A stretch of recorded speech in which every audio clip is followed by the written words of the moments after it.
This next technique is pretty cool.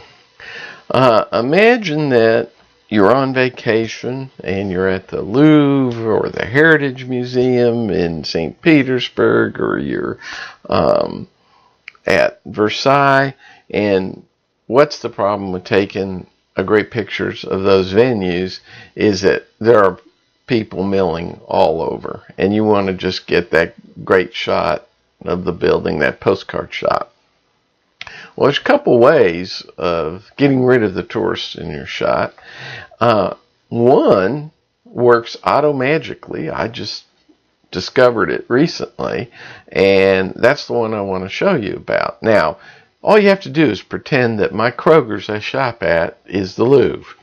And the reason I went and took pictures at Kroger's, it was easy, and there's always people in front of Kroger's no matter what. So I've got 11 shots here that I've opened in Photoshop, and in every single one there's a person walking. And in this one there's a car in front of it. So I just stood in front of Kroger's. I held my camera, it wasn't on a tripod, and I just took a picture about every 10 to 15 seconds. Just kept taking pictures. And there was always somebody in the shot. And that's what you want. You want to take a bunch of pictures. And now it doesn't work if the people just stand there and don't move. But in the time period you're taking shots, most people have moved. Well, Photoshop has smarts built into it that it can analyze a stack of photos and figure out what's moving in the scene and eliminating them auto-magically. Now, watch how we do this. This is pretty cool. So I've got all my shots open. They're not layers. They're just opened as individual photos. So I'm going to go up to File. I'm going to go to Scripts. And I'm going to go to Statistics. Now, what you want for your stack mode is it's going to be set at mean as the default, but you're going to want median as your default, and it wants to know where the files are. So I'm just going to tell it add all the files that are open. So it added my 11 shots here.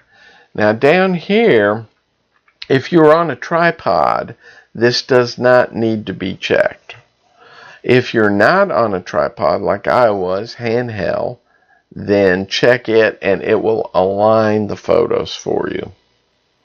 And just go ahead and say OK. So what it's going to do now, it's going to go through each photo, analyzing what moves in the photo. As you can see, it's going through each one right now until it'll get through to 11 photos.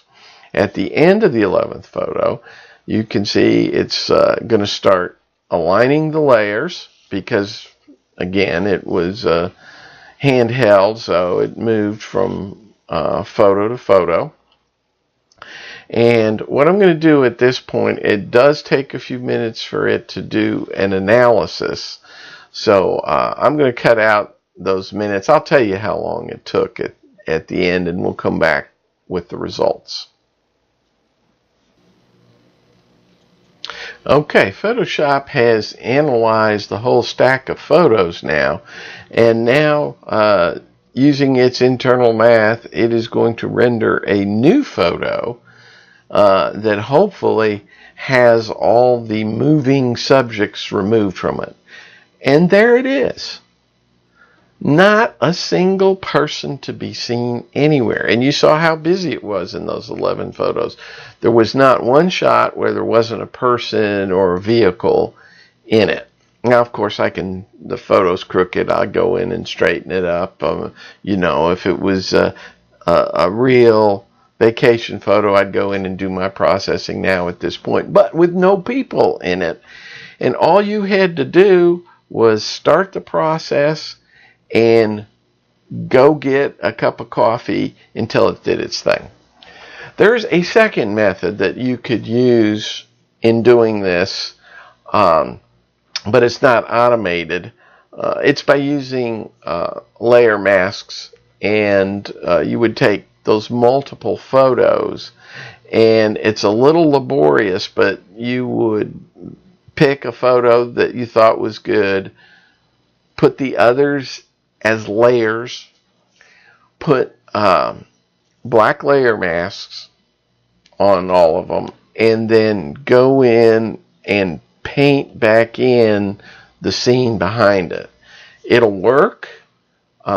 It'll take some time though, and why go through all that when all you had to do is use Photoshop's brains to go in and figure out what was going on.